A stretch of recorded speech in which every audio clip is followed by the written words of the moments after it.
let's get back to the NBA. So this week we also had the big news. NBA Magic retired, or not retired. he resigned, stepped down, quit, whatever you want to call it. A lot of people have been hating on Magic. Magic, if you're listening to this, don't forget to like and subscribe and share. But if you listen to this, I support you, man. I understand what you did. I've been in that position. Of course, not like Magic, I'm not comparing myself, but I've been in positions where I've been hired to do a job. I've been managing projects and teams or whatever. And then for some strange reason, some dude is gonna come and micromanage your stuff. It's like, hey man, you hired me to do a job, like stay out of my way, right? A friend of mine told me this. He said, the job of a boss is to do three things. When you own a company, your job is to hire the right people, right? Second job is to hire the right people and stay the hell out their way. And the third job is to make sure they have the resources to do their job, whether it's financial or physical resources, right? So, Genie Bus, you hired Magic to do a job, stay out of his way. Right? You can't hire somebody to do a job when he's going to make a decision, you're going to second guess. Then he has no confidence in the management. If he doesn't have your confidence, then how can he do his job effectively, right?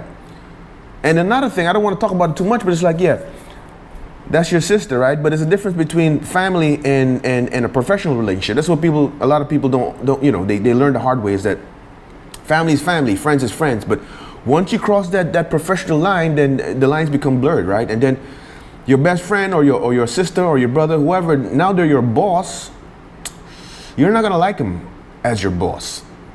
And they may not like you as their employee, right? So there's a different dynamics to the relationships. And I don't know, what went on behind the scenes, but what I can say is that the Lakers been failing for a long time. And Magic didn't come in here the last 2 years and all of a sudden they started failing. In fact, I think what they were doing the last 2 years was maybe it didn't achieve the success that they wanted, but it was some big moves. They were making moves, right? Whereas before they were making no moves. They were going nowhere fast, right? So Magic came in, he made some moves. Maybe it wasn't the best moves in hindsight, but he made some high profile moves, right? Things were happening. But now he stepped down. And you have to ask, people are complaining about why did he step down in a way? Oh, that was rude, he didn't talk to her. Hey, he had a meeting the day before for 3 hours. Maybe the meeting didn't go exactly the way it went. It's supposed to have gone, right? So maybe he left that meeting not feeling too good about himself. I've been in positions like that where I left a meeting, a management meeting, and after you leave that meeting, you got to go home and you have to do some soul searching, right? And at the end of the day, guess what? You got to be happy. And this is the message. We got to use every example, like for example, like Magic, to kind of internalize our own life. It takes a lot of courage to stand up in front of the media, in front of the world, and to resign in a very public way, right? So people were talking about Magic like, oh yeah, Magic, he didn't talk to Genie, he should have done this behind closed doors. Maybe he did that. Maybe that was what the meeting was the day before, and nobody listened to him. Nobody took him seriously. Nobody was like, he didn't leave that meeting feeling good about himself. So he said, you know what?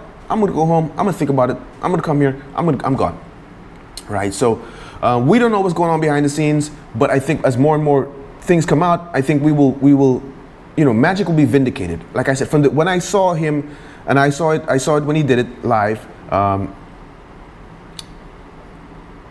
I was supportive from the beginning. Because I'm like, if Magic, this nice guy, I'm not saying that we don't know everybody, it's just on television, but if Magic Johnson, that nobody has a bad word to say about Magic. If Magic has to come out and do this, it must be drastic. It must be extreme, right? It must be something that he feels he's forced to do. He's forced into a corner, right? So, hey Magic, I support your decision. I'm a big basketball fan. I can't really say I'm a big Lakers fan, although I support all the teams. I love good basketball. I don't really have a favorite team per se. I really like LeBron James, but he's not really my favorite player. He's not the GOAT. Michael Jordan's the greatest basketball player that ever lived, and I'll probably have a video about the reason why I said that. But there's a lot of reasons that that I follow the Lakers, and I want to see good basketball. And so Magic, you're not gonna stop being Magic. All of these people that's hating on you, who cares? Remember these people. I saw Jalen Rose. He had a picture. He pulled up a picture. This is me and Magic when we were when I was a kid. Hey, How could, you pull up a picture like that, and then you go on and you slam the man for making a decision, right? It's bullshit, right? Magic, you remember, look at all the TV channels, and remember, go on YouTube. See all of these people that were talking shit about you when you make your decision.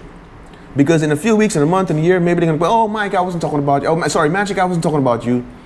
I supported you from the beginning. I knew what was going on. You know what I mean? I knew exactly what was going on. So I was supporting you. Bullshit, right? To all you people out there in relationships, whether it's professional, you're in a job, you're in a physical relationship, a romantic relationship, you're with a family member or a friendship, and you're not happy, get out. Simple, right? You got to cut the ties, man. And sometimes cutting the ties is hard, but you got to do it. And sometimes you got to do like Magic. You don't give yourself a way out because you're a coward, in the sense that if you allow yourself a way out of your decision, you're gonna take the way out. So that's why Magic said, I don't want to talk to Jeannie about this because she will convince me to stay. I don't want to stay. So I took the only way, I committed suicide. I took the only way out. And I removed the ability to be saved. Right? And that's a good thing. Samurai, boom, you take it to the belly. You cut up, cut to the right. That's it. It's out. You know what I mean? So Magic, sometimes you just gotta take the hit, man, and like you did what you did, and we don't know what's going on behind the scenes, but apparently it was too much for you to take, and you already got hundreds of millions, if not billions. If I was you, I'll put together a little ownership group and try to buy those Lakers. I don't think Jeannie is gonna know what to do with that franchise, right? So, Magic, I got your back, bro. Guerilla Mike has got your back. Peace out.